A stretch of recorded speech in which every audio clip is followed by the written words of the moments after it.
Allahumma sholli wa sallim wa barik ala sayyidina Muhammad wa ala alihi wa sahbihi ajma'in. Amma ba'd. Alhamdulillah, petang ini kita lanjutkan kajian pekanan kita yang insya Allah sore ini akan melanjutkan kajian Sirah Nabawiyah yang akan disampaikan oleh guru kita Ustadz Agung Waspodo untuk mengambil tema masuk Islamnya Abu Bakar Siddiq radhiyallahu anhu dan keberkahan pada dakwah Islamiyah. Kita punya waktu sekitar 25 menit Ustadz sebelum break untuk sholat maghrib. Insya Allah kita break sekitar 20 menit karena alhamdulillah sekarang masjid sudah buka di Oman. Jadi mungkin perlu sedikit waktu lebih lama untuk ke masjid. Setelah itu insya Allah kita lanjutkan setelah sholat maghrib. Tapi dulu Ustadz untuk segera memulai kajian. Jadi breaknya berapa menit nanti? Sekitar 20 menit Ustadz. 20 menit ya. Bismillahirrahmanirrahim. Assalamualaikum warahmatullahi wabarakatuh. Alhamdulillah, salatu wassalamu ala Rasulillah wa ala alihi wa ashabihi wa mawalah. Asyhadu an la ilaha illallah wahdahu la syarikalah wa asyhadu anna Muhammadan abduhu wa rasuluh la nabiyya ba'dah. Allahumma fashalli ala sayyidina Muhammad wa ala alihi wa sahbihi wa sallim amma ba'du. Alhamdulillah, segala puji milik Allah. Salawat dan salam tak lupa kita panjatkan kepada junjungan kita Nabi besar Rasulullah Muhammad sallallahu alaihi wasallam. Alhamdulillah pada hari ini kita bertemu kembali. Mudah-mudahan pertemuan ini diberkahi Allah Subhanahu wa taala. Sebentar saya setting timer dulu. 20 berapa nanti breaknya? 20 menit Ustaz. Jadi kita break sekitar jam 5.25. Oh, jadi 20.25 di sini ya? Ya, 20.25. Baik, berarti sekarang ini ada sekitar 23-24 menit ya? Ya. Terus break 20 menit, baru lanjut lagi ya? Iya, Ustaz. Baik. Insyaallah. Supaya ngelihat jamnya juga. Baik, bab ini adalah bisa disebut sebagai bab terakhir dari jilid 1 kitab Raudhul Unuf, Ar-Raudhul Unuf, Ibnu Imam Al-Khathami As-Suhaili yang mensyarah dari kitab Sirah Nabawiyah Ibnu Hisham. Jadi selesai pertemuan hari ini, insya Allah kita dalam pertemuan-pertemuan berikutnya, kalau diizinkan Allah Subhanahu wa taala, nanti kita akan masuk ke jilid kedua dari kitab tersebut. Judul kitab atau judul bab ini adalah Islamu Abi Bakrin As-Siddiq radhiyallahu anhu, qala Ibnu Ishaq, "Tsumma aslama Abu Bakrin ibni Abi Kuhafata wasmuhu Atiqun, wasmu Abi Kuhafata Utsmanu ibnu Amir bin Amru bin Ka'ab bin Sa'ad bin Tayyim bin Murrah bin Ka'ab bin Lu'ay bin Ghalib bin Fihr." Jadi kisah ini atau bab ini menceritakan tentang babak masuk Islamnya Abu Bakar As-Siddiq yang dikenal dengan nama Abu Bakar bin Abi Kuhafah. Sedangkan julukannya, laqabnya itu adalah Atiq, ya, Atiqun. Karena Rasulullah SAW wakilah sumya Atiqan, diberikan nama Atiq atau diberikan laqab atau julukan nama Al-Atiq itu li'anna Rasulullah sallallahu alaihi wasallam qala lahu hina aslama, pernah berkata kepada Abu Bakar As-Siddiq ketika dia baru masuk Islam, pada awal-awal dia masuk Islam, anta atiqun minan nar, sesungguhnya engkau adalah orang yang sudah diselamatkan dari api neraka jahanam. Diriwayatkan oleh Tirmizi di dalam manaqibnya, At-Tabrani di dalam Kabir, Al-Kabir, Ibnu Hibban, banyak sekali ya. Tirmizi juga termasuk yang meriwayatkan hadis ini. Jadi Abu Bakar As-Siddiq ini termasuk sedikit di antara orang yang sudah mendapatkan isyarat dan jaminan masuk surga di awal-awal dia masuk Islam. Jadi kita tahu Abu Bakar As-Siddiq kan meninggal dunianya sekitar 2 tahun setelah Rasulullah wafat. Berarti ini betul-betul di awal, ya, awal dakwah ya, ketika Rasulullah mulai memperluas jaringan dakwah dari keluarga terdekat kepada kemudian orang-orang yang memang memiliki potensi untuk menerima Islam secara mudah. Ya, bahkan Nabi SAW di bab ini, saya agak loncat-loncat sedikit karena ada beberapa bahan-bahan yang ingin saya tambahkan, adalah Rasulullah SAW pernah bersabda, "Ma da'autu ahadan ilal islami, tidaklah aku mengajak seseorang masuk Islam, illa kanat fihi indahu kabwatun wa nadharun wa taraddadun." Kecuali reaksinya adalah tiga, satu di antara tiga atau ketiga-tiganya. Yang pertama kabuatun, keraguan-raguan. Yang kedua wanadharun, penuh pertimbangan. Yang ketiga wataraddadun, betul-betul menolak. Ya. Illa makana min Abi Bakrin ibni Abi Quhafatah ma'aka ma'anhu hina dzakartuhu lahu wa ma taraddada fihi. Kecuali Abu Bakar Siddiq, kata Nabi SAW. Dia adalah satu-satunya orang yang ketika didakwahi langsung, ya, immediately gitu ya, immediately, jadi langsung menerimanya ketika dikatakan kepadanya, diajak kepadanya untuk masuk Islam dan tidak ada penolakan darinya. Jadi Rasulullah SAW memberikan catatan yang sangat luar biasa di mana ketika seseorang masuk Islam, kata Nabi, biasanya ada rasa ragu-ragu, ada macam-macam pertimbangan, ya. Seperti Abu Thalib kan, itu sama banyak sekali pertimbangannya, banyak keraguan-raguannya sampai akhirnya dia menolak di akhirnya. Kecuali Abu Bakar Siddiq. Jadi Abu Bakar adalah tipikal sahabat yang ketika masuk Islam itu dengan penuh kemudahan. Ya, sampai Rasulullah mengatakan, dan kata-kata anta atikun minan nar ini dalam konteks waktu itu dikabarkan Nabi kepadanya ketika Abu Bakar Siddiq membayar sejumlah uang tebusan atau uang ganti rugi untuk menebus Bilal bin Rabah. Bilal bin Rabah dan budak-budak lainnya waktu itu banyak disiksa oleh Umayyah bin Khalaf, ya, Umayyah bin Khalaf. Nah, ketika menebusnya, kemudian dibawanya, jadi banyak orang-orang yang dibebaskan pada hari itu oleh Abu Bakar As-Siddiq. Tapi memang yang paling terkenal adalah Bilal bin Rabah radhiyallahu anhu. Nah, ketika dia sampai ke rumahnya, sampai ke bapaknya itu adalah Abi Quhafah, ya. Abi Quhafah itu nama aslinya Utsman bin Amir. Jadi Abu Bakar itu juga diberi nama oleh Nabi Abdullah setelah dia masuk Islam. Jadi bisa disebut Abdullah bin Utsman bin Amir, tapi lebih terkenal dengan nama Abu Bakar. Jadi setelah dia membebaskan, kembali ke rumahnya, kemudian ayahnya tidak terlalu suka. Abu Quhafah tidak terlalu suka bahwa Abu Bakar As-Siddiq ini menghabiskan uang untuk membeli budak-budak, bukan untuk dibeli, bukan untuk dipekerjakan, bukan untuk dijadikan budak, tetapi dibebaskan. Jadi kata ayahnya, ini suatu kesia-siaan. Namun Abu Bakar As-Siddiq tetap bersikukuh dengan keputusan itu. Dia ingin agar orang-orang kaum muslimin, para saudara-saudaranya yang seiman, seakidah, ini tidak menghadapi ujian atau tidak menghadapi siksaan, ya, siksaan. Nah, atas pembebasan budak yang begitu banyak dalam satu waktu tertentu, dalam satu waktu, maka Rasulullah mengatakan anta atikum minan nar. Dengan ini engkau sudah terselamatkan dari api neraka jahanam. Luar biasa, orang yang masih hidup, bahkan baru awal dakwah, baru mulai dakwah, ya. Masih ada perjalanan sekitar 10 tahun lagi setelah dakwah itu secara terang-terangan dilaksanakan di Mekah. Nanti masih ada babak hijrah, masih ada sekitar 10 tahun lagi di Madinah. Masih ada sekitar 20 tahunan lah, katakanlah seperti itu. Sekitar 20 tahun lagi, kemudian tambah 2 tahun kehidupan beliau yang akhir, itu sekitar 22 tahun, Abu Bakar As-Siddiq itu sudah memegang kunci atau sudah memegang kartu jaminan masuk surga, ya, terbebas dari api neraka jahanam yang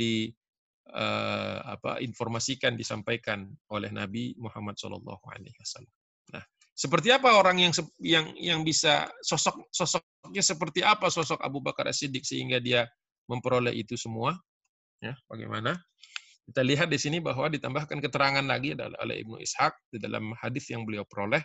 Falamma aslama Abu Bakrin radhiyallahu anhu azhara islamahu. Ya, wa da'a ila Allah wa ila rasulih. Di sini ada dua penjelasan tentang azhara islamahu, bahwa ketika dia masuk Islam, Islam itu menjadi kuat, ya, kaum muslimin menjadi kuat, atau juga sebaliknya bisa juga dimaknai bahwa azhara islamahu ini karakter keislamannya itu nampak. Jadi dia tidak menyembunyikan keislamannya, bahkan dia pakai wada'a ilallahi wa ila rasulihi. Dia mengajak orang untuk menyembah Allah dan mengajak orang untuk meyakini, mengimani apa yang risalah yang diturunkan kepada Nabi SAW. Jadi termasuk di antara orang-orang yang berdakwah menemani Nabi SAW pada fase awal, fase yang merekrut as-sabiqunal awalun. Ya. Seperti itu, Masya Allah.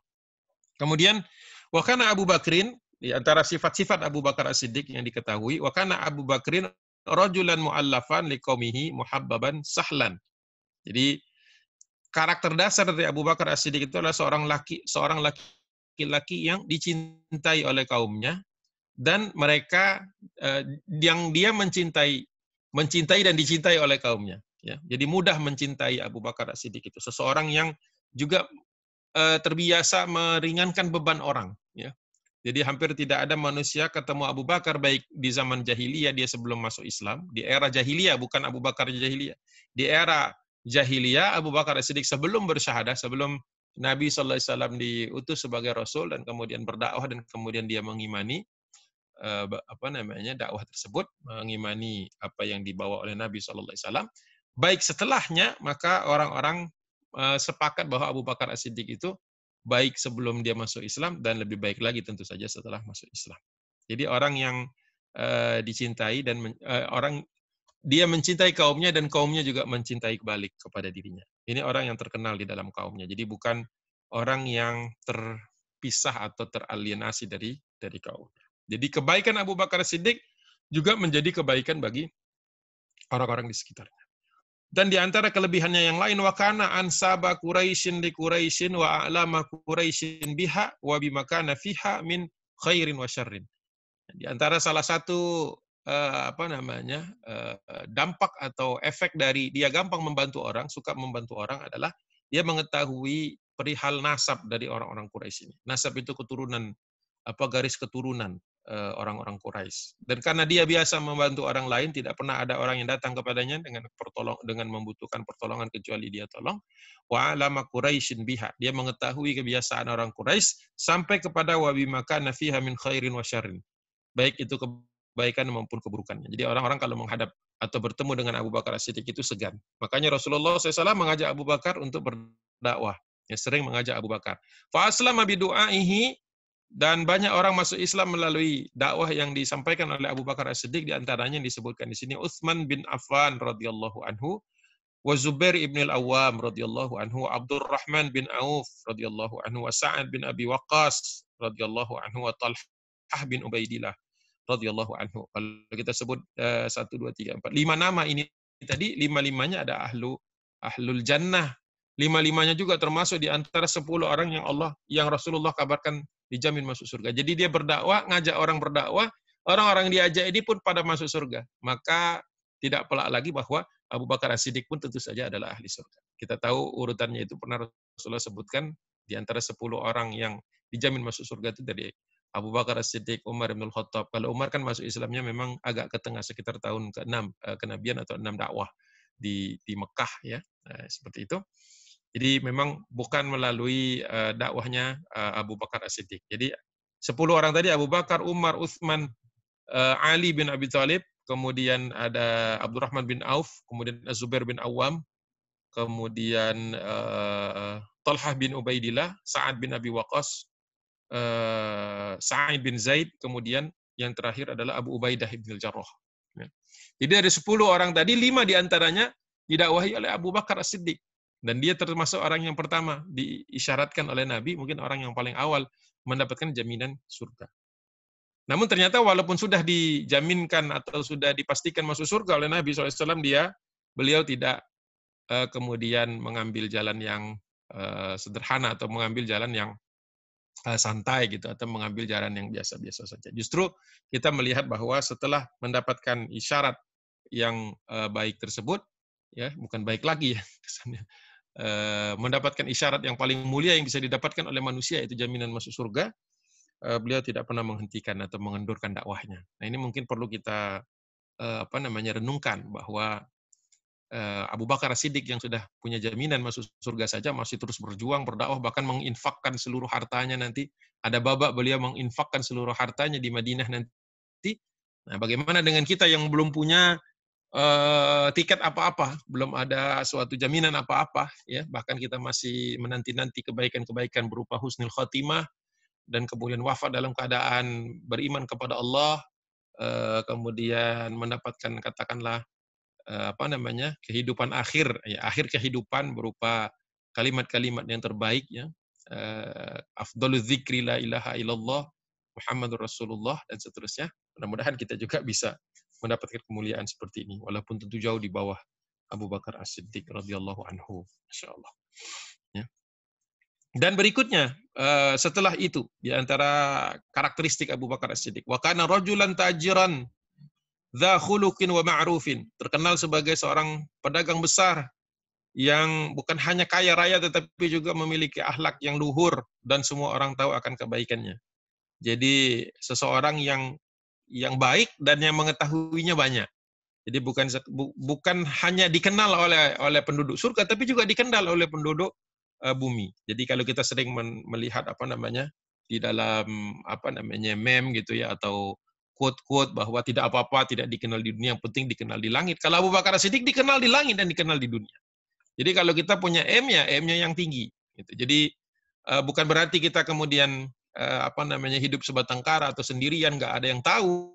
Perlu juga kebaikan itu kemudian dirasakan oleh orang lain. Jadi Abu Bakar As-Siddiq kalau dia mau sendiri-sendiri saja mungkin bisa kan, sudah punya pegang tiket kan, bisa hidup saja sendiri sampai menuju kematian dan kemudian masuk surga.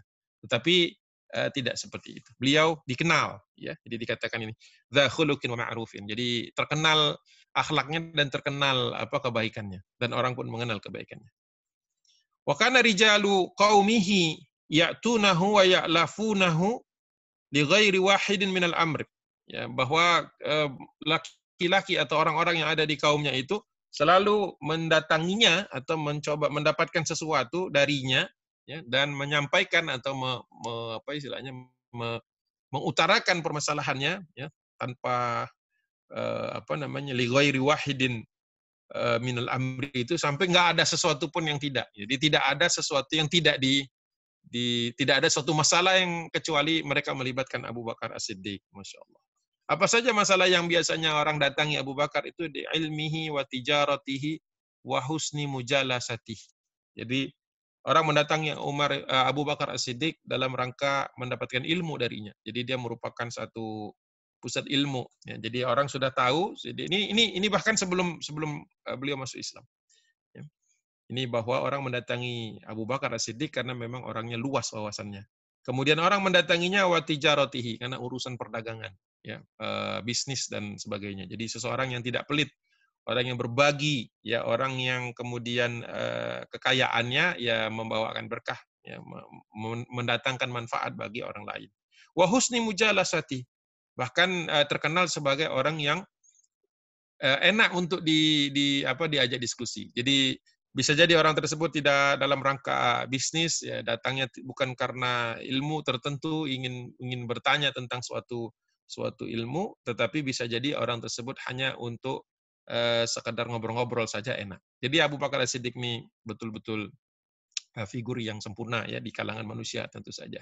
Di bawah Nabi tentu saja. Tetapi suatu hal yang kita lihat bisa kita ambil, kita coba evaluasi. Apakah ada orang datang kepada kita dalam kaitannya sebagai ilmu? Apakah kita menjadi pusat rujukan? Apakah orang mendatangi kita untuk ilmu-ilmu tertentu yang mendatangkan manfaat atau tidak? Ya. Atau orang nggak kenal kita, tidak kenal kita dan tidak kenal ilmu yang kita miliki, sehingga manfaat kita mungkin hanya untuk diri sendiri. Ya. Kalaupun ada ilmu, hanya untuk diri sendiri. Nah, itu tentu saja tidak maksimal atau belum maksimal. Wa tijaratihi, adakah orang yang datang kepada kita untuk nasihat-nasihat bisnis atau mungkin pinjam modal atau mungkin minta arahan-arahan tentang dunia bisnis. Mungkin tidak banyak orang yang seperti itu. Wa husni mujalasati, paling tidak kalau kita nggak bisa tidak offer ilmu, tidak bisa menawarkan ilmu, tidak bisa menawarkan bantuan dana atau tips bisnis, paling tidak orang senang datang dan ngobrol sama kita. Kalau tiga-tiganya tidak ada, ya berarti kita perlu menengok ke dalam kembali bagaimana dan apakah sudah sampai di mana kira-kira sumbangsi kita kepada dakwah ini. Nah, itu mungkin bagian awal, bagian pertama dari kajian malam ini, karena waktunya beririsan dengan waktu maghrib, ya, di sana. Jadi sekarang sudah 20.20, mungkin kita break dulu. Nanti kita lanjutkan lagi 20 menit lagi, ya. Berarti 20.40 ya, kurang lebih. Masih ada sekitar 9 menit, Ustaz. sebelum maghrib Ustaz. Oh, lanjut. Monggo, monggo. Oke, baik. Baik. Kalau ada waktu, alhamdulillah, kita lanjutkan. Kemudian Abu Bakar As-Siddiq faja'ala yad'u ila Allah tadi, bahwa dia memanfaatkan, menjadikan kedatangan manusia, banyak orang datang ke dia, banyak orang konsultasi ke dia, banyak orang minta ilmu, minta masukan, minta wawasan, minta bantuan, ya, dana, bisnis dan sebagainya, atau sekedar ngobrol, faja'ala yad'u ila Allah wa ila Islam. Dia memanfaatkan kesempatan itu. Jadi ketika seorang tokoh, ketokohannya kemudian menjadi menarik manfaat untuk orang-orang ini masuk Islam. Atau misalnya kalau sekarang kita banyak temukan tokoh-tokoh di media sosial atau tokoh-tokoh di YouTube dan sebagainya dengan subscriber yang miliar jutaan gitu ya, subscriber yang jutaan. Nah, itu tentu saja apa yang dia katakan, apa yang dia suruh, apa yang dia endorse, itu akan menjadi namanya fans itu biasanya kalau sudah fanatik itu fans itu maka mereka akan ikut. Ya, jadi manfaatkan hal-hal seperti itu. Faja'ala yad'u ilallahi wa ilal islami. Jadi kedudukan kita, posisi kita, ketenaran kita, kalau memang ketenaran itu ada, haruslah dimanfaatkan untuk mengajak orang kepada Allah dan Islam.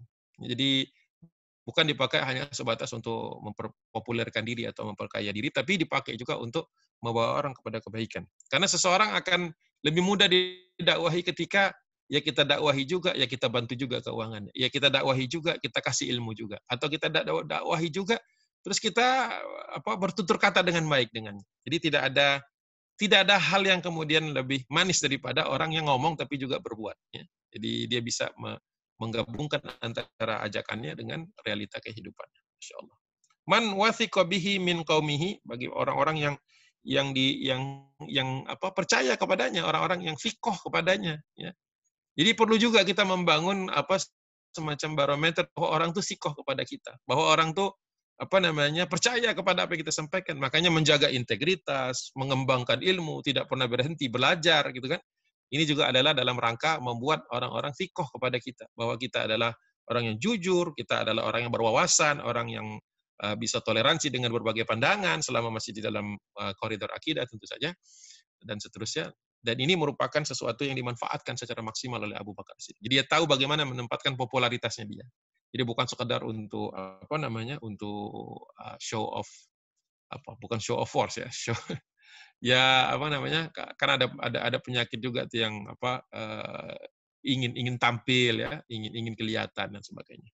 Ya, bukan hanya untuk itu atau bukan untuk itu. Itu penjelasan yang menurut saya sangat menarik sekali ketika kita paparkan di sini. Dalam konteks kita mengenal Abu Bakar As-Siddiq, mungkin hal-hal yang lain sudah kita ketahui, tapi ini beberapa hal yang menurut saya menarik. Diriwayatkan oleh Anas bin Malik, ditemukan pada Sunan Ibnu Majah, hadis nomor 98, cetakan Darul Kutub Ilmiah. Ada yang bertanya kepada Nabi SAW yang bernama Amr bin As. Qila ya Rasulullah, ayyun nasi ahabbu ilaika? Qala Aisyatun. Qila minar rijali? Qala Abuha. Ya, kemudian setelah itu ditanya lagi, kemudian keluar nama Umar, keluar nama Utsman dan Ali. Akhirnya dia berhenti bertanya. Kenapa dia berhenti bertanya? Karena khawatir namanya tidak disebut. Itu di dalam Sahih Bukhari, hadis tersebut dilanjutkan lagi di hadis nomor 3389 dan kemudian juga di 4010. Amr bin As akhirnya berhenti bertanya siapa lagi setelah itu karena khawatir namanya tidak ada di dalam. Ya, jadi pertanyaannya adalah, ya Rasulullah, siapa orang yang paling engkau cintai? Ya, siapa orang yang paling engkau cintai? Rasulullah menjawab, Aisyah.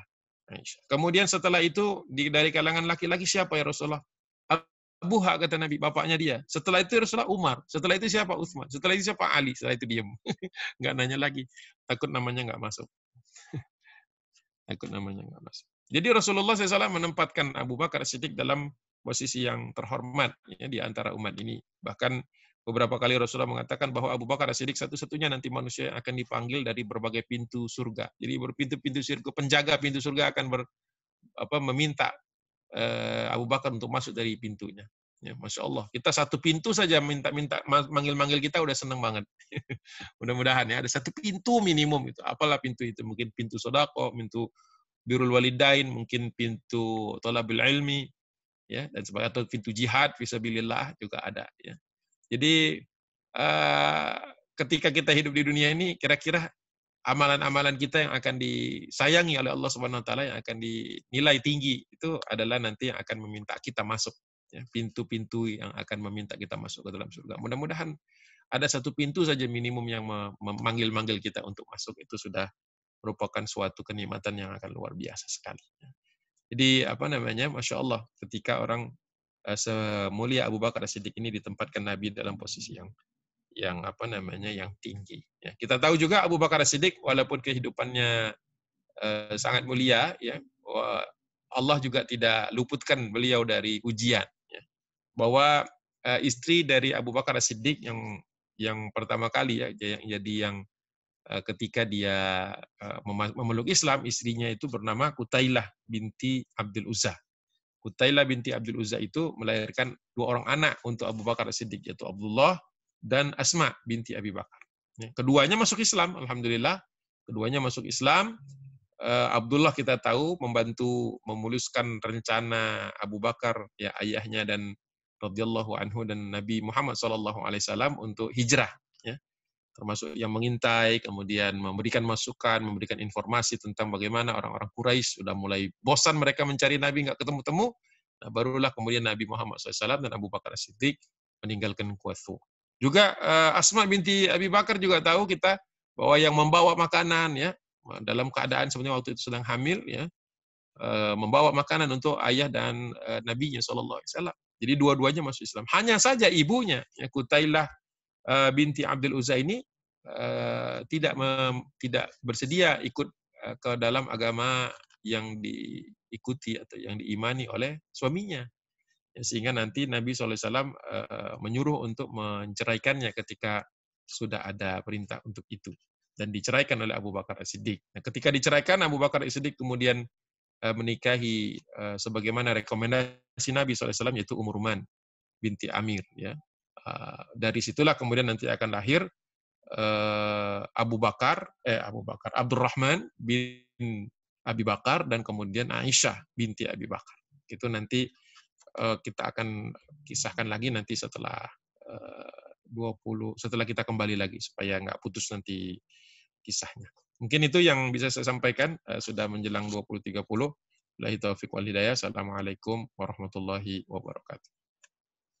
Waalaikumsalam warahmatullahi wabarakatuh. Jazakallahu khairan Ustaz atas part pertama kajian untuk petang ini. Kita akan jeda sholat maghrib insya Allah sekitar 20 menit. Kita akan kembali setelah sholat sekitar 17.45 atau jam 20.45 waktu Jakarta. Insya Allah. Insya Allah. Assalamualaikum warahmatullahi wabarakatuh. Waalaikumsalam.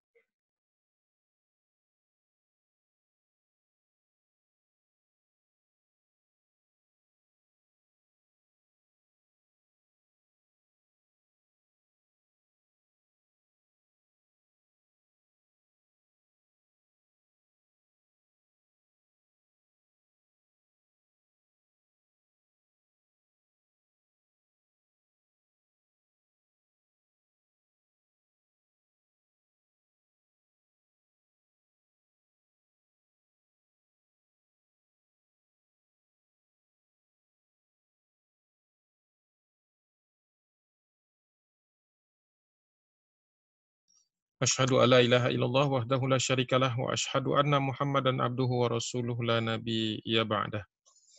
Alhamdulillah, kita lanjutkan kembali. Tadi sudah disampaikan bahwa Abu Bakar As-Siddiq ketika hijrah dan kemudian disusul oleh kedua anaknya, Abdullah bin Abi Bakar dan Asma binti Abi Bakar, meninggalkan dan juga menceraikan Qutailah binti Abdul Uzza. Sebelum hijrah itu sudah diperintahkan untuk diceraikan, dan kemudian Rasulullah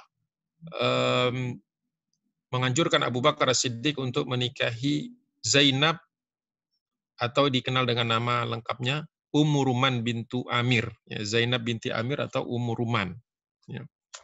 Nah, dari sinilah kemudian sebagaimana ditulis oleh Ibnu Sa'ad di dalam Tabaqat Al-Kubra, jilid ketiga halaman 195, bahwa Dari Ummu Ruman inilah kemudian lahir Abdurrahman bin Abi Bakar dan Aisyah binti Abi Bakar. Jadi Abu Bakar punya 4 anak dari 2 istri yang berbeda. Nah, ketika kenapa dimasuk di dalam pembahasan bahwa Abu Bakar Siddiq bisa mendakwahi banyak orang. Bahkan orang-orang yang didakwahi adalah orang-orang yang berkualitas. Namun Allah Subhanahu wa taala ingin memberikan suatu hikmah dari peristiwa ini tentu saja, bahwa istrinya Abu Bakar Siddiq yang bernama Qutailah ternyata tidak ikut serta, bahwasanya tidak juga kemudian otomatis kalau suaminya sekelas Abu Bakar Siddiq, istrinya kemudian bisa. Karena memang iman ini bukan sesuatu yang bisa dicocok-cocokkan, tetapi sesuatu yang berkaitan dengan hidayah dari Allah Subhanahu wa taala. Abu Bakar Siddiq sudah melaksanakan semua hal yang memang harus dilaksanakan untuk mengajak istrinya, namun apa daya istrinya tidak mau masuk Islam. Sampai kemudian hari, tentu saja setelah hijrah, tiba saatnya ketika terjadi apa yang disebut dengan, atau peristiwa yang dikenal dengan peristiwa Sulhun Hudaybiyah, atau sebuah perjanjian yang dikenal dengan nama Sulhun Hudaybiyah atau perjanjian Hudaybiyah. Nah, pada waktu itu terjadi gencatan senjata antara kaum muslimin dengan orang-orang musyrikin Quraisy, dan kesempatan itu sebagaimana diriwayatkan oleh Imam Ahmad dari hadis yang diriwayatkan oleh Asma binti Abi Bakar, jadi dari anak Abu Bakar As-Siddiq, ya, diriwayatkan sebagai berikut. An Asma'a hiya binti Abi Bakrin radhiyallahu anhuma qalat qadamat ummi wa hiya musyrikatun. Ibuku mendatangi di Madinah maksudnya. Padahal waktu itu keadaannya masih musyrikah. Jadi dia masih belum juga mau masuk Islam. Fi ahdi Quraisyin idza ahadu, ketika orang-orang Quraisy punya perjanjian atau mereka punya perjanjian damai dengan kaum muslimin. Fa ataitu Nabiyya sallallahu alaihi wasallam fa qultu, kemudian aku mendatangi Nabi Muhammad sallallahu alaihi wasallam dan berkata kepadanya, "Ya Rasulullah, inna ummiya qadimat wa hiya raghibatun. Afa asiluha?" Qala na'am, silli ummaki. Kemudian aku berkata kepada Nabi SAW, "Ya Rasulullah, sesungguhnya ibuku sedang mendatangiku atau ada di tempat. Sedangkan dia sendiri nampaknya betul-betul rindu. Ya, rindu atau ingin berjumpa denganku. Afa asiluha?" Karena Asma binti Abi Bakar ini khawatir apakah diperbolehkan, karena sebenarnya statusnya masih berperang, hanya gencatan senjata, bukan perdamaian. Gencatan senjata sementara waktu. Karena ibunya musyrikah dan tinggal di Mekah, ada kekhawatiran dari Asma, bagaimana cara memperlakukannya. Maka dia bertanya kepada Nabi, "Afa asiluha?" Apakah aku boleh menjalin silaturahim dengannya? Qala na'am, kata Nabi, "Silli ummaki." Ya. Bersilaturahimlah, ya, berkomunikasilah, bercengkramalah dengan ibumu. Ya. Itu salah satu hadis yang diriwayatkan oleh Imam Ahmad. Nah, yang ini saya bahas adalah penjelasan dari hadis berikutnya dari Amir bin Abdullah bin Ibn Zubair an abihi, dari Az-Zubair bin Awam. Ini juga diriwayatkan oleh Imam Ahmad. Qal qadimat Qutailatun ala ibnatiha Asma binti Abi Bakrin. Sekali waktu Qutailah mendatangi atau sampai di kota Madinah untuk menemui putrinya, yaitu yang bernama Asma binti Abi Bakar. Ya. Dan ketika menemuinya, mendatanginya dalam keadaan gencatan senjata di era Hudaybiyah atau dalam perjanjian Hudaybiyah itu, beliau membawa bihadaya, dia membawa buah tangan, membawa hadiah. Ya. Sonabun wa aqitun wa samanun, yang membawa rempah-rempah, kemudian membawa susu yang dry milk, ya, susu yang masih bubuk itu. Gimana dia bikin susu bubuk zaman itu, saya juga nggak kebayang. Mungkin ini kalau disebutnya itu akitun itu kayak susu yang mengeras mungkin, ya, susu yang mengeras mungkin. Susu yang mengeras atau didinginkan sedemikian rupa seperti membeku gitu. Wasanun atau dan kemudian dia membawa mentega. Jadi bawa ini. Jadi datangnya tidak dengan tangan kosong, tapi membawa buah tangan. Wahia musyrikatun, dalam keadaan musyrikah. Fa'abat Asma, kemudian Asma ini agak sedikit menjaga diri atau sedikit khawatir atau belum tahu bagaimana harus bersikap dengan kedatangan ibunya ini. An tataqabbala hadiyataha tudkhilaha baitaha. Jadi dia gamang atau dia khawatir, dia belum masih ragu apakah boleh menerima hadiahnya atau apakah boleh memasukkannya ke dalam rumahnya. Jadi sempat ibunya tertahan di luar rumah. Ya. Fasa'alat Aisyatu Nabi sallallahu alaihi wasallam, kemudian Asma meminta kepada Aisyah untuk bertanya kepada Nabi, tentang bagaimana caranya, bagaimana harusnya bersikap dengan Qutailah binti Abi Bakar. Qutailah binti Abdul Uzza, ya, Qutailah binti Abdul Uzza. Istri atau mantan istri, bukan mantan. Apa namanya, jandanya, ya. Jandanya Abu Bakar As-Siddiq. Maka ketika ditanyakan kepada Nabi SAW, fa'anzalallahu azza wa jal, kemudian Allah Subhanahu wa ta'ala menurunkan surah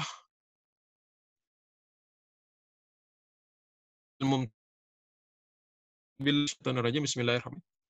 Ini ada di dalam tafsir Ibnu Katsir, ya. Tafsir Ibnu Katsir, lihat di tafsir tentang surah Al-Mumtahanah, surat ke-60, ya, tentang ayat ke-8.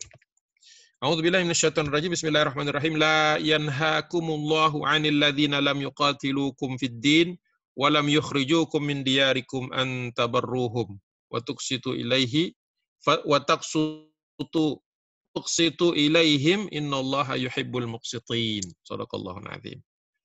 Allah Subhanahu wa taala berfirman dengan peristiwa Asma bertanya kepada Nabi, apakah boleh menerima hadiah, apakah boleh memasukkan ibunya yang masih musyrikah ke rumahnya. Nah, itu pertanyaannya seperti itu, Allah turunkan jawabannya langsung. Ya. La yanhakumullah, sesungguhnya Allah tidak melarang kepada kalian, ya. Untuk apa? Antabarruhum, untuk berbakti kepada mereka atau berbuat baik kepada mereka atau menyambutnya atau memperlakukannya secara wajar kepada siapa? Anil ladzina lam yuqatilukum fid din. Orang-orang yang tidak memerangi kalian, memerangi agama kalian atau memerangi karena agama kalian. Walam yukhrijukum min diyarikum, dan yang tidak juga mengusir kalian dari rumah mereka. Antabarruhum, boleh kalian bertabarru dengan mereka. Dari asal katanya birro, ya. Artinya berkhidmat, atau seperti kita mungkin biasanya padankan dengan birrul walidain, khidmat kepada orang tua atau berbakti kepada orang tua. Jadi Allah Subhanahu wa taala langsung mengatakan di situ terkait dengan masalah ini bahwa tidak dilarang untuk bercengkrama kepada orang-orang yang, ya, sebagaimana ibundanya yaitu Qutailah binti Abdul Uzza, bahwa tidak ada masalah dengan orang-orang sipil, orang-orang yang mungkin memang orang Quraisy berada tinggal di kota di mana mereka memerangi kaum muslimin, tetapi terbukti mereka tidak pernah melakukan agresi, arti orang tersebut tidak memerangi secara individu dan juga tidak juga mengusir kaum muslimin atau tidak setuju dengan pengusiran atau penganiayaan kepada kaum muslimin. Antabarruhum wa tuqsitu ilaihim. Berbuat adillah kepada mereka, kata Allah Subhanahu wa taala dalam firman-Nya, innallaha yuhibbul muqsitin. Sesungguhnya Allah menyukai, mencintai orang-orang yang adil. Baru kemudian setelah itu Asma binti Abi Bakar membuka pintu dan kemudian menerima ibunya, menerima hadiahnya dan membalas hadiahnya dengan hadiah-hadiah yang lain. Nah, kisahnya ini terkait dengan anak ketiga dari dari Abu Bakar As-Siddiq. Jadi ini peristiwa kan antara Qutailah, istri pertama Abu Bakar As-Siddiq yang sudah diceraikannya, dengan anaknya yang kedua, yaitu Asma binti Abi Bakar, yang sudah hijrah ke kota Madinah. Nah, ketika selesai kemudian sudah diterima, sudah terjadi hubungan yang selayaknya antara ibu dan anak, ya, walaupun dipisahkan secara akidah. Kemudian dia kembali ke kota Mekah. Nah, ketika kembali di kota Mekah, di pintu kota Mekah itu bertemu dengan Abdurrahman. Ini Abdurrahman ini adalah anak Abu Bakar As-Siddiq dari Ummu Ruman, istri yang kedua yang direkomendasikan Nabi SAW. Karena suaminya meninggal, kemudian dia juga janda, tapi dia muslimah, kemudian disuruh menikah, lahir dua anak, yaitu Abdurrahman dan Aisyah. Nah, Aisyah kita tahu ikut hijrah setelah Rasulullah SAW hijrah, ya. Tapi Abdurrahman itu tidak mau masuk Islam. Jadi Abdurrahman dengan Qutailah ini sama statusnya di awal, ya. Hanya saja Qutailah itu sampai meninggal dunia tidak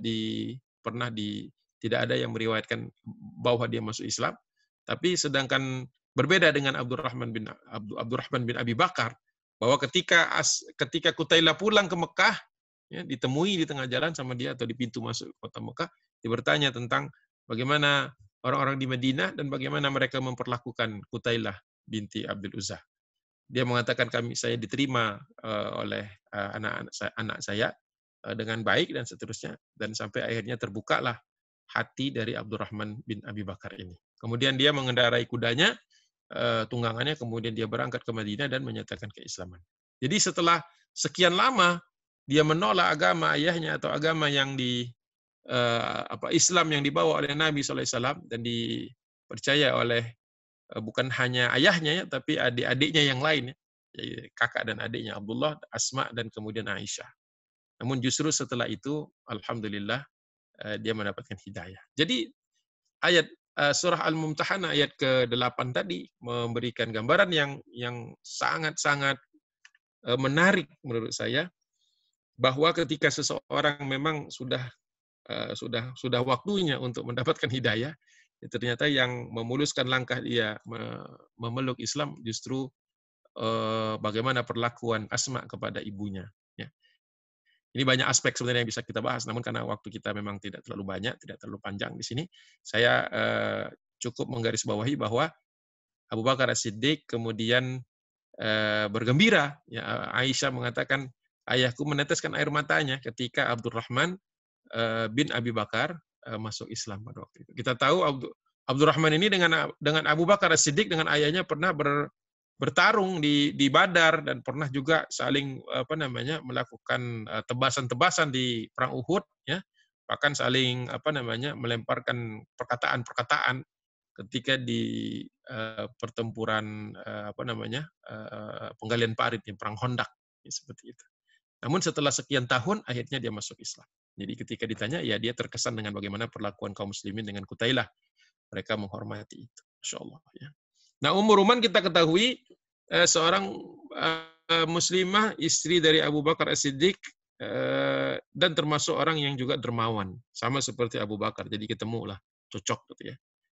Dan termasuk hal yang termasuk sosok wanita yang sangat dihormati oleh Nabi Muhammad SAW sebagai ibu mertua, ya tentu saja, karena anaknya dari Ruman ini adalah Aisyah yang kemudian menjadi istri Nabi kita Muhammad SAW. Ya.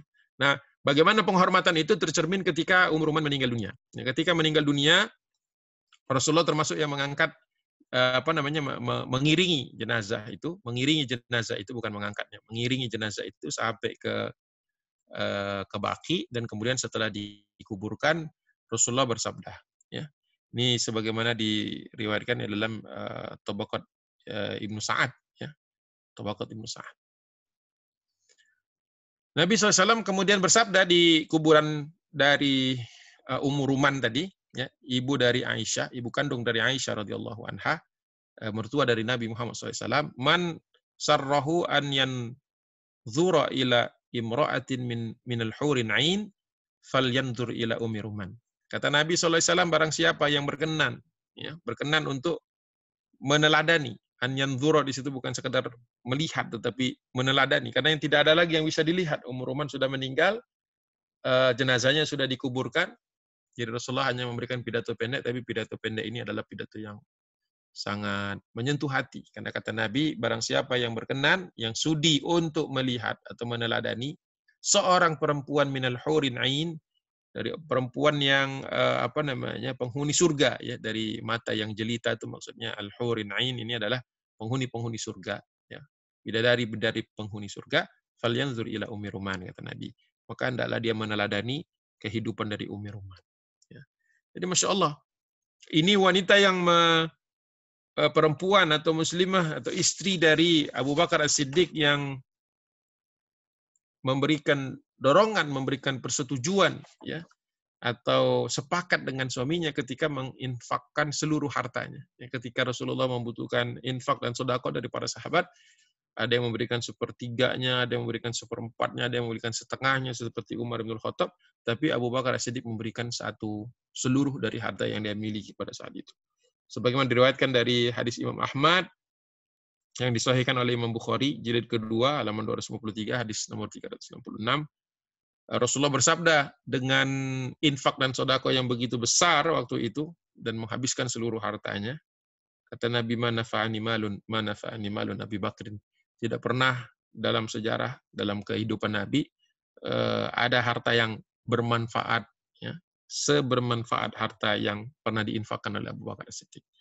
Jadi inilah salah satu kelebihan Abu Bakar, sekaligus juga mungkin jarang kita apresiasi bahwa ini juga adalah kelebihan dari Ummu. Ya, banyak orang yang mungkin tidak seia sekata dengan istrinya ketika untuk urusan infak dan sedekah. Tapi kalau memang bisa ketemu kita dalam keadaan di mana suami dan istri itu memang gemar berinfak dan bersedekah, maka ini merupakan suatu suatu nikmat yang luar biasa. Ya.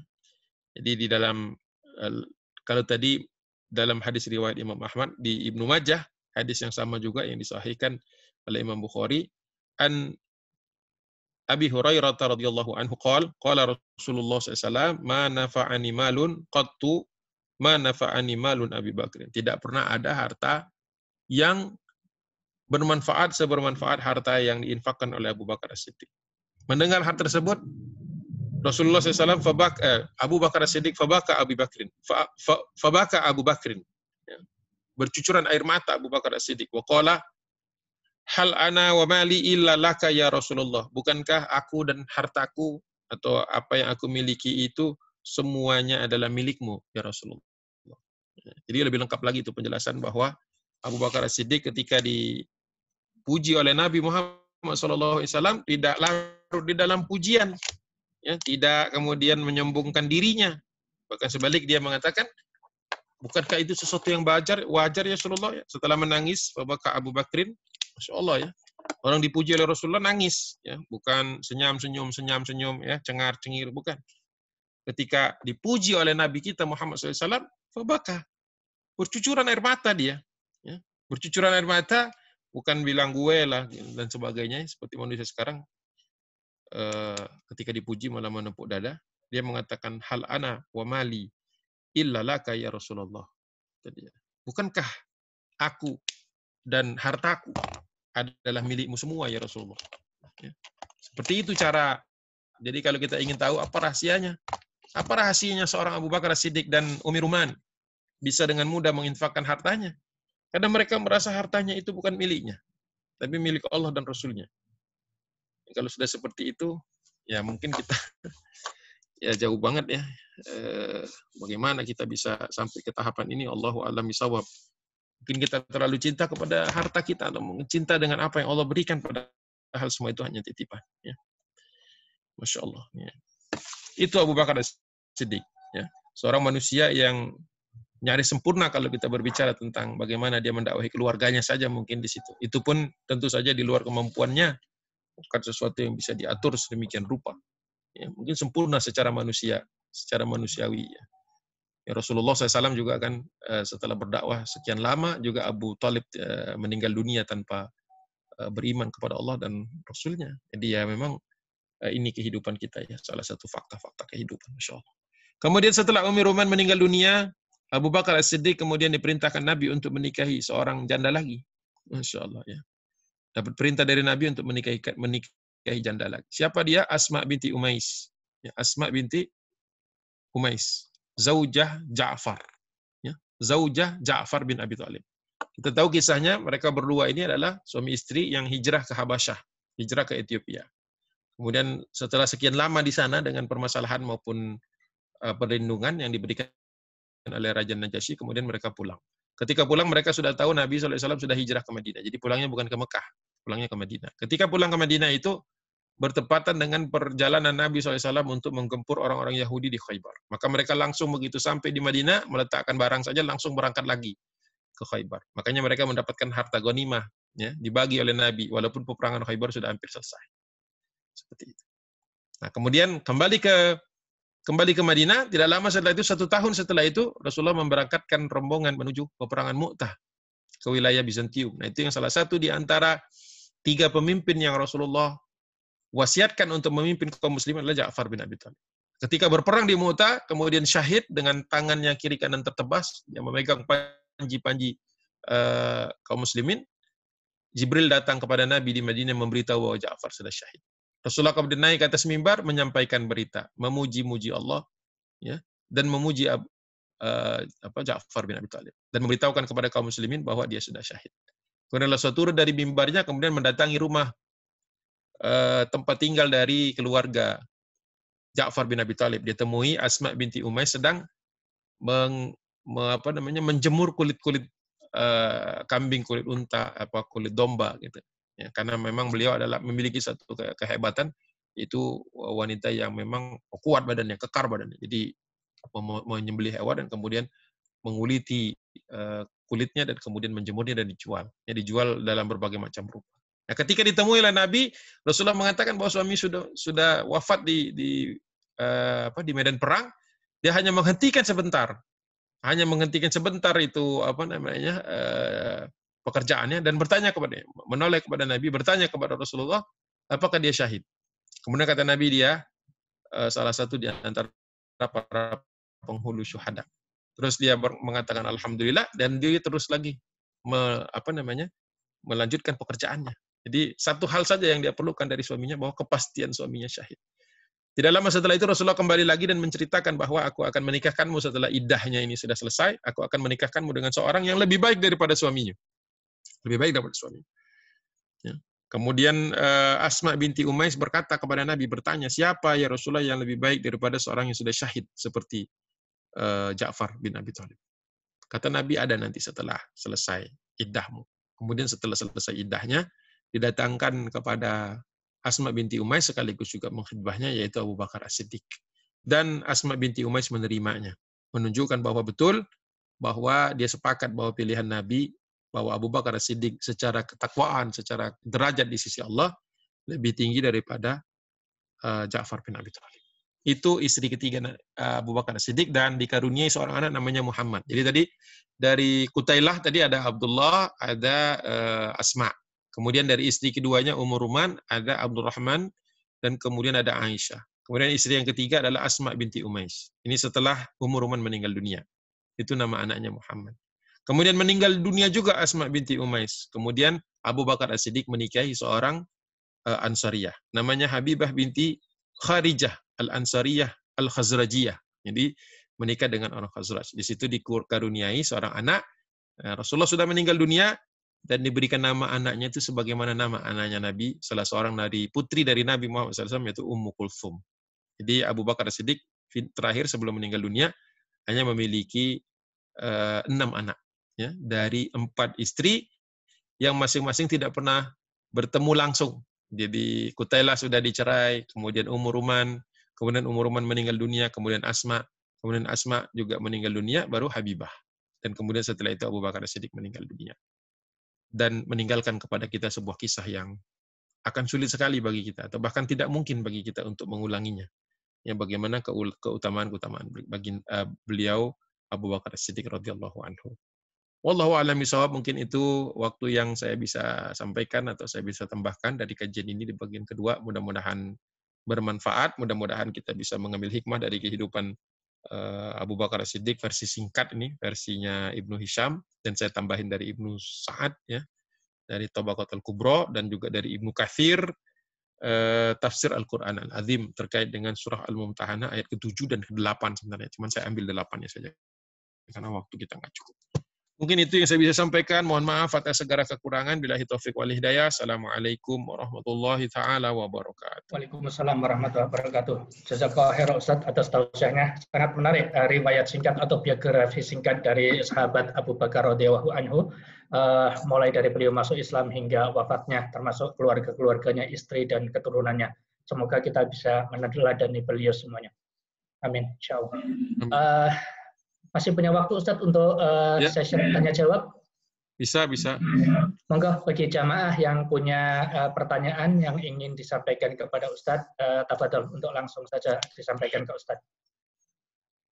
Boleh.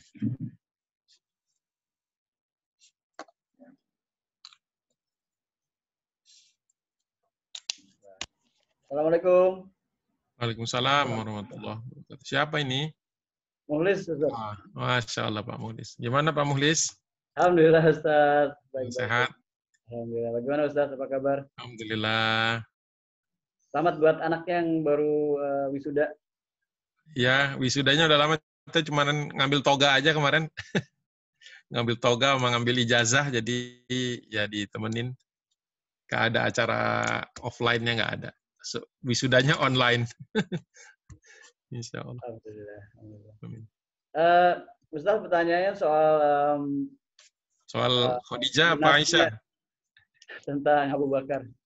Tentang Abu Bakar. Ya, yang mana? Jadi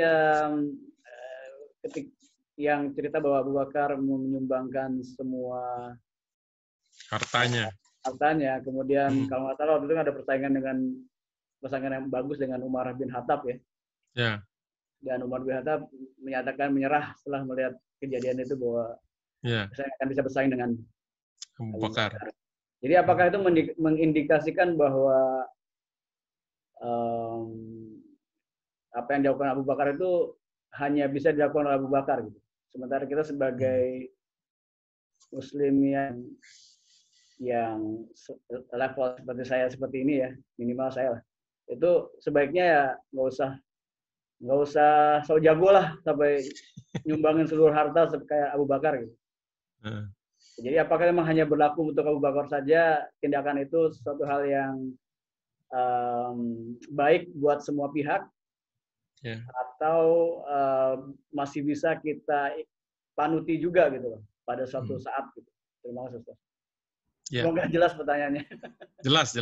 Jelas, crystal clear. Ya, jadi memang tidak mungkin jadi jadi panutan kecuali bisa diikuti. Rasulullah saja bisa diikuti langkah-langkahnya, apalagi Abu Bakar Siddiq. Tapi memang ada kekhususan. Ya, kekhususan. Mungkin bisa jadi kita bisa memberikan sebelum bicara harta. Jadi Abu Bakar Siddiq itu menginfakkan cash-nya ya, cash ya. Bukan aset ya, bukan aset. Jadi yang diinfakkan itu adalah uang yang disposable, yang memang bisa dikeluarin semua. Jadi ibaratnya kalau sekarang itu Pak Mulis, semua uang cash yang ada di yang ada di bank, di rekening itu yang di flash semua ke sana. Tapi asetnya yang generate income itu tidak dilepas. Jadi kambing, hewan dan sebagainya itu tidak. Itu nanti kemudian harta Abu Bakar berlipat lagi, gitu. Harta Abu Bakar berlipat lagi. Jadi dia tidak jatuh miskin setelah itu. Ini jangan sampai punya kebayangan rumah-rumah juga dikasih, bukan seperti itu. Jadi aset yang memang bisa dilikuidasi karena waktu itu Rasulullah butuh uang dalam jumlah yang besar untuk mengatasi masalah kaum muslimin. Itu dulu supaya clear, jangan sampai bayangannya nanti ngasih mobil ngasih apa gitu kan. Itu nanti babnya bab Utsman bin Affan yang ngasih unta dalam jumlah yang banyak, itu juga dalam kasus yang lain. Jadi sebenarnya bukan tidak mungkin mengikutinya, namun memang dibutuhkan suatu iman yang kuat, ketebalan iman gitu. Ketika kita memberikan sesuatu kan kita juga pasti punya hitung-hitung kan akan kembali normalnya lagi berapa lama. Jadi kita juga mungkin di situ kekhawatiran, mungkin disitulah keberatannya gitu. Di mana kita mungkin akan sulit melakukannya, tetapi tidak mustahil.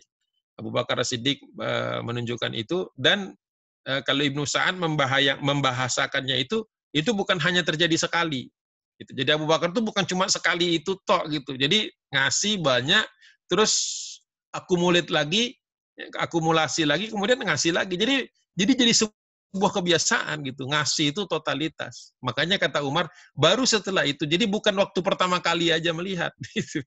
Jadi konteksnya itu adalah Umar sudah berkali-kali melihat, dia sudah nyerah gitu, karena sudah berkali-kali. Nah kalau sekali mungkin bisa Pak Muhlis, bisa kalau sekali tinggal diniatin aja, ya mungkin di akhir tahun gitu, nanti awal tahun return lagi, mungkin tidak ke titik itu ya kan, untuk ngisi sebanyak itu kan mungkin perlu beberapa kali saving ya, itu beberapa kali saving untuk bisa seperti itu. Nah ketika di nolin itu, nah nanti dia kan ngisi lagi insya Allah. Ya, berkahnya itu kan akan datang lagi. Seperti itu. Jadi bukan aset yang dikasih. Jadi bukan ketika infak kemudian dia nggak punya rumah lagi, nggak punya tempat berteduh lagi kan, ayatnya kan diambil dari wa anfiqu fi sabilillahi wa la tulqu bi aidikum ila tahlukah gitu. Silahkan kalian berinfak sedekah sebanyak yang kalian mampu, wala tulku biaidikum ila tahluka, tapi jangan mencampakkan dirimu sendiri, ya menjerumuskan dirimu sendiri dalam kebinasaan gitu. Jadi kalau ngasih aset kan masih rumah, mobil dan sebagainya terus kita jadi ngemper di jalan, bukan begitu sunnahnya. Sunnahnya itu adalah ini apa namanya the most apa istilahnya the most liquid asset that we have, gitu, yaitu cash, ya cash yang uang yang ada yang bisa cepat dicairkan. Itu boleh sekali-kali diuji coba karena berkahnya seperti Abu Bakar, boleh diuji coba. Jadi kita apa namanya ya itu masing-masing boleh lah punya target-target. Mungkin once in a lifetime kita infakin habisin. Kita lihat hasilnya gimana gitu. Ya, pasti janji Allah kan benar. Pasti janji Allah itu benar. Oh, kita kasih separuh aja kelihatan. Orang kita kasih dikit aja dapat segini kok. Kita baru ngasih sedikit kan itu dapat segini coba. Kalau kita mau jujur kan berapa sih infak kita? Kalau kita mau jujur gitu ya, berapa sih infak kita? Dengan sedikit itu saja Allah senang. Dikasihnya sebanyak yang kita rasakan sekarang. Kebayang nggak kalau semuanya? Jadi sebenarnya logik. Tidak ada yang illogical, semuanya logical. Karena Allah itu hitung-hitungan nggak pernah 1:1. 1 minimum banding 7 kalau Allah itu ngasih. 7, 70, atau 700, atau sesuka-suka Allah, gitu bahasa Nabi kan. 7 kali, 70 kali, 700 kali. Sekarang Pak Muli sudah dapat yang 1:7, saya yakin sudah dapat 1:7-nya. Yang belum mungkin 1:70. Dan yang mungkin belum 1:700. Yeah. It's a matter of time dan it's a matter of doing it. Gitu. Jadi nggak bukan sesuatu yang utopis. Bisa. Dengar tuh Pak Irsyad. Begitu. Gimana? Pak Irsyad dengar tuh. Makasih Ustaz, bercanda. Maaf bercanda. Ya. Terima kasih Pak. Ya. Tapi mungkin syaratnya istrinya seperti Ummu Ruman. Biar support penuh di belakang. Lagi dengar deh Ustaz. Iya, alhamdulillah.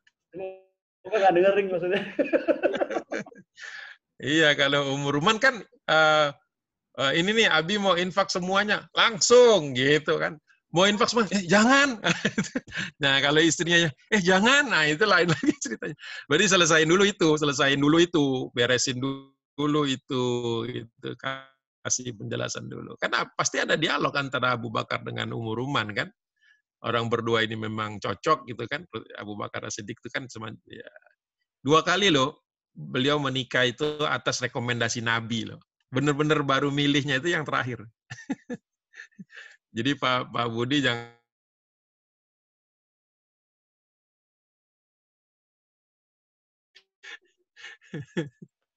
atas jangan itu pala pilih-pilih. Terima kasih Ustaz. Apaan? Insyaallah.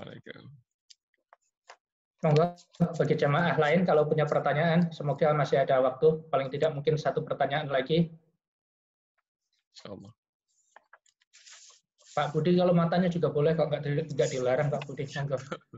Nanti japri aja ke Ustaz. Bahaya. Kalau ditanya di sini nanti bisa nyamber-nyamber.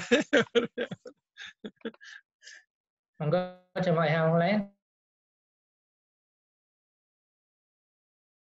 Mungkin Pak Ruli biar Todong nih.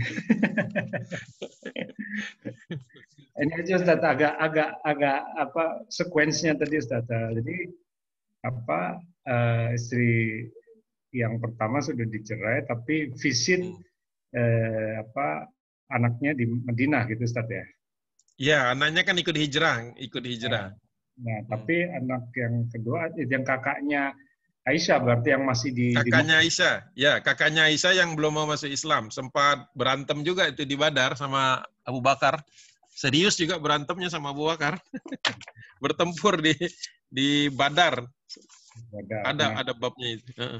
Nah, sekuen tadi menginfakkan liquid aset itu di Madinah. Di Madinah tahun kenabian keberapa itu? Itu berarti kalau sudah dengan Ummu Ruman atau menjelang Ummu Ruman meninggal, itu berarti mungkin ekspedisinya itu kalau enggak Tabuk, mungkin Tabuk kali ya. Tabuk, akhir-akhir lah, udah di ujung-ujung, itu yang Abu Bakar As-Siddiq memberikan, infak cukup besar. Itu. Jadi memang waktu itu ada dua kemungkinan saya melihatnya kalau udah yang paceklik yang di zaman ketika Utsman bin Affan memberikan. Kan waktu itu para jadi Rasulullah waktu itu memberikan himbauan kepada seluruh kaum muslimin yang mampu, khususnya kepada mereka-mereka yang memang agniya gitu, mereka-mereka yang kaya itu. Waktu itu sama-sama mengeluarkan banyak. Jadi ada fastabiqul khairat, makanya Abu Bakar ngasih sekian, Umar ngasih sekian, kemudian Utsman ngasih sekian, Abdurrahman bin Auf ngasih sekian. Betul-betul untuk menormalkan kembali perekonomian di kota Madinah. Ya, itu yang paling sering diangkat tentang ini. Tetapi ada juga beberapa kali Abu Bakar membiayai ekspedisi. Gitu. Membiayai ekspedisi. Jadi bisa. Makanya kemudian di Ibnu Sa'ad disebutkan juga beberapa kali gitu. Jadi bukan cuma sekali. Jadi makanya tadi pertanyaan Pak Muhlis tadi saya katakan ya kalau Abu Bakar bisa beberapa kali, mungkin paling enggak kita sekali lah experience dalam kehidupan ini memberikan unlimited lah untuk Allah Subhanahu wa taala dari sekian banyak yang sudah diberikannya kepada kita gitu. Saya nantangin diri sendiri juga gitu, nantangin kita semua. Masa iya kita takut? Masa takut? Ada 17 audien ditantang semua ini. Ya. Ya semuanya itu semuanya. Saklok ya. Afan. Kita menunggu teladan yang paling tua deh.